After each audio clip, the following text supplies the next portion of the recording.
Good morning, students. Today we are going to learn a new topic called web programming. This is also one of the important topics in Python. Web programming relates to, first of all, you should know about web designing, web technology, and web programming. Where web designing relates to designing of sites, the look and feel of site that we see whenever we open a site is done by using website designing tools. That can be HTML, CSS, that is cascading style sheets, DHTML, and that can be done in various editors. And web technology means whether we are using JavaScript, PHP, and various tools of Python, various libraries such as Flask, Django, etc. for website designing, as well as applying technology to connect it to the database.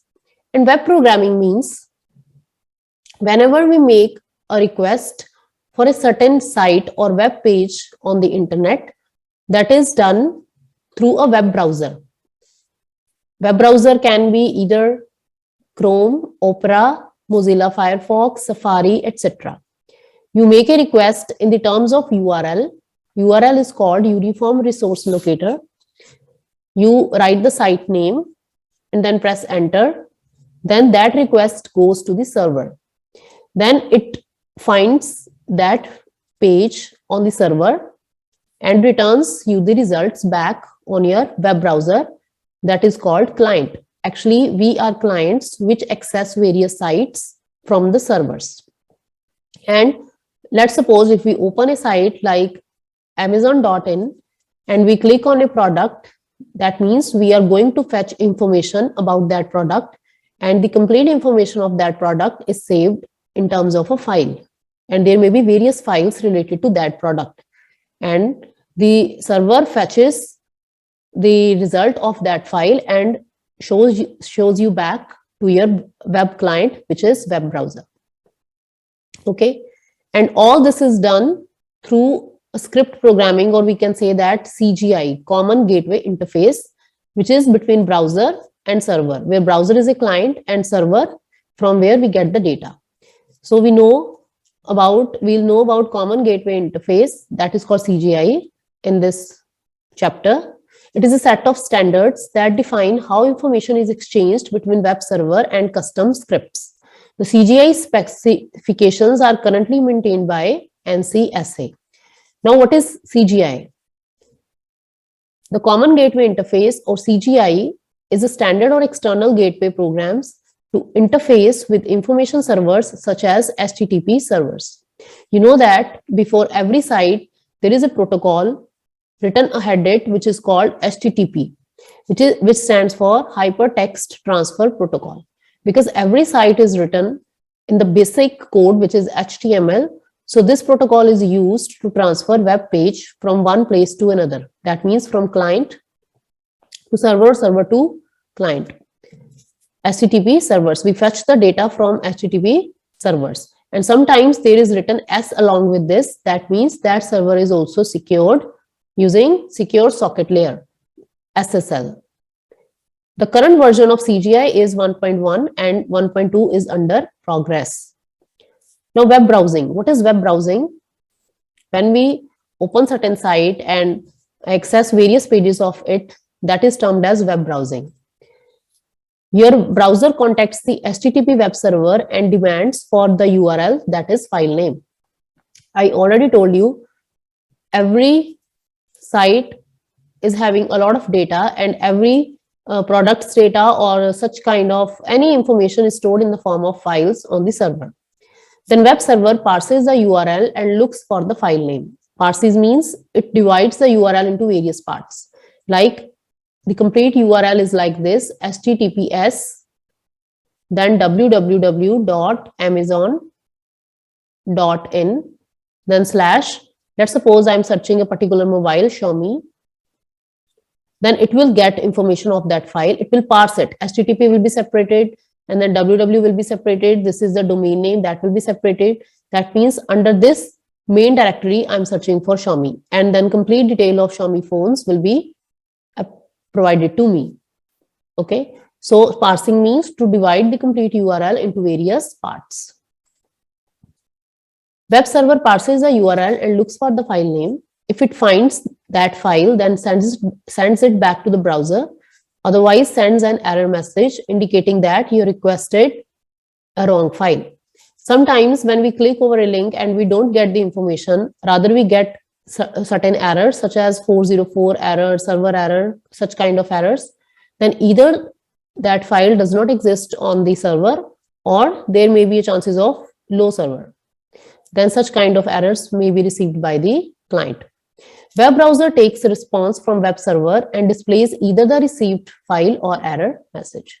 So web browser receives the data from the server and it results either in that file or the error message, appropriate error message.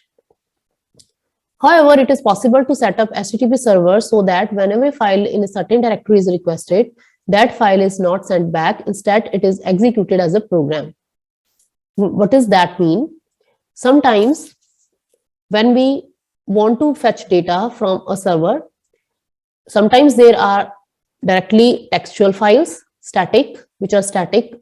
Certain text is input into that. Let's suppose I'm just want to see specification of Xiaomi phone, then they will be saved as a text file and that text file will be returned to the browser. And sometimes if I want to perform certain calculation and I input data in a form, let's suppose currency converter. There is a site which converts the currency from one currency to another. Let's suppose I fill the form. First of all, there may be a single text box. Suppose USD. I want to convert currency from USD to INR. If I fill here $1, then after pressing enter, I will get result in INR. That means server has processed that one internally by a certain computation and returned you the result back in the form of INR. That may be 74.3, whatever. So it will give you the result. That means there is program written on the server. It does not return you the code, but it returns you the output of that code. That means executed as a program.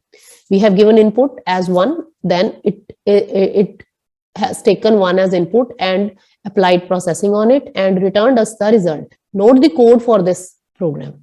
This is called script programming. You must be knowing that script can be done either, it can be Python script, Perl script, Shell script, C or C++ script or PHP script. These CGI programs can, and all these scripts are come under CGI programs. These scripts, if you know about PHP, then you can write that code in PHP. If you want to work in Python, then that code, that script can be written in Python. The same code that we have learned in core Python. The similar way, that Python script will be embedded with HTML and can be used to provide a result to the web client back. So this is called CGI programming or web programming, where script is embedded with HTML and it provides you the result rather than providing you the code back to the browser. We always get results on our web clients, not the code. Code is always hidden. Okay, so this comes under web programming. What is this architecture of CGI? CGI architecture diagram. You can see from this figure that there is a web client, that means browser. It sends the request to the server. Server can get the data from server-side script. This script can be written in PHP, Python, Perl, JavaScript, C, C++, etc., depending upon the developer's skills. And the data can also be fetched from database. These scripts provide the code for fetching the data from the database also. There can be simple programs and connectivity with database as well. So web server contacts with server-side scripts and database to provide the complete result to the web client back. So this is called CGI architecture. and in between there is hypertext transfer protocol, and sometimes there is S also, that is secure protocol, where the data is transferred in a secure manner. Web server support and configuration.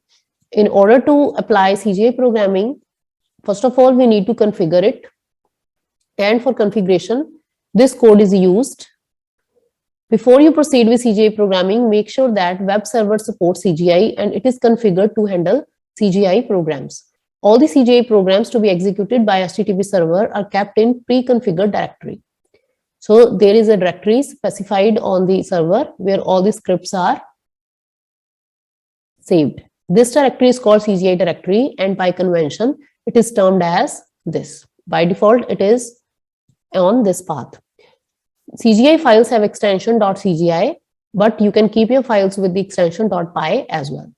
By default, the Linux server is configured to run only scripts in CGI bin directory,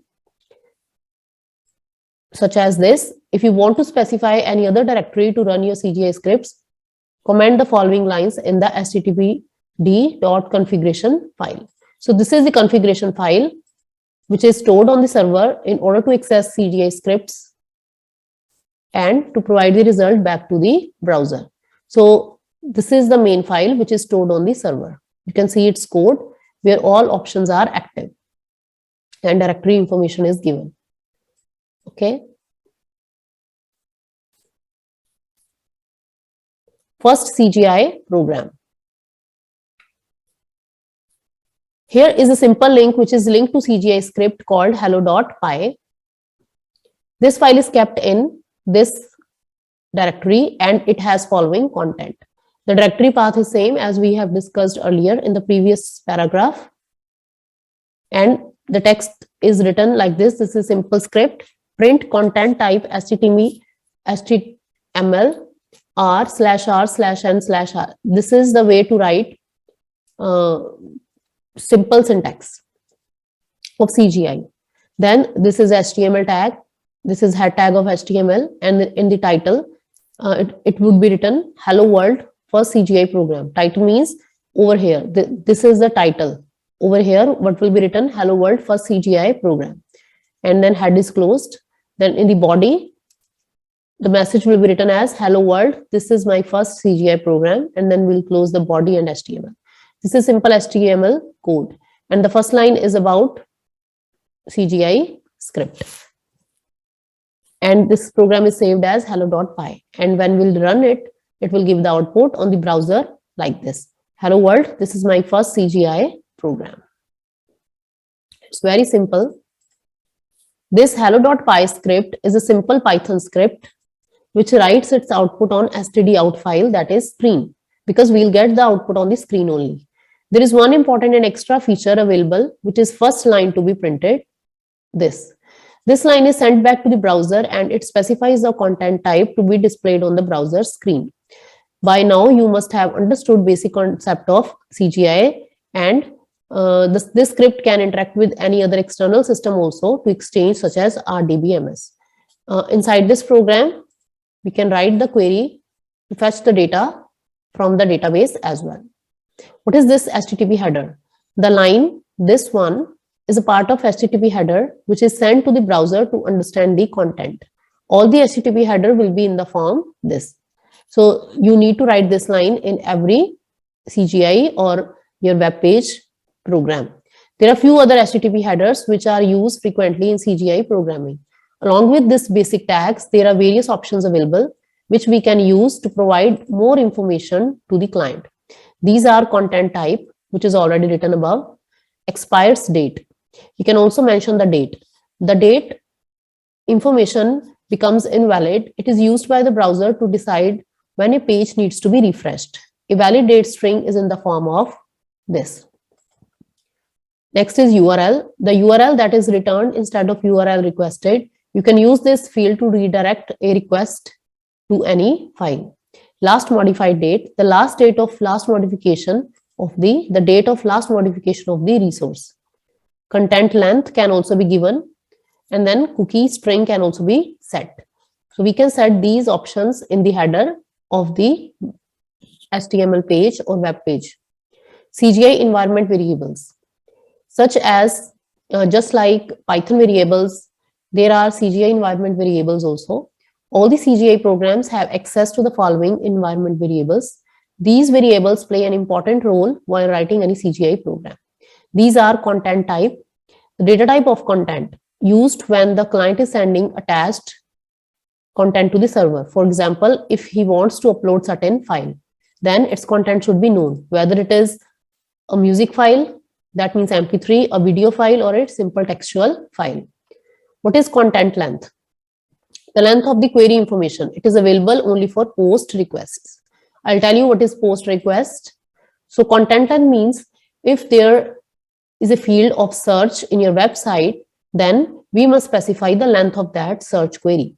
And we pass that search or send that search by using post method. There are two kinds of methods, get and post, that we'll discuss in the later section. HTTP cookie, return the set cookies in the form of key and value pair. HTTP user agent, path info, query string, remote address. There are various options available which we can use with our CGI script. You may go through them in order to know about them. In short, here is small CGI program to list out all the CGI variables. Click this link to see the result. If I want to see all the variables present in the CGI, we'll just write this code and we'll get the answer. You can see that os.environment.keys. That means information is directly getting from the operating system.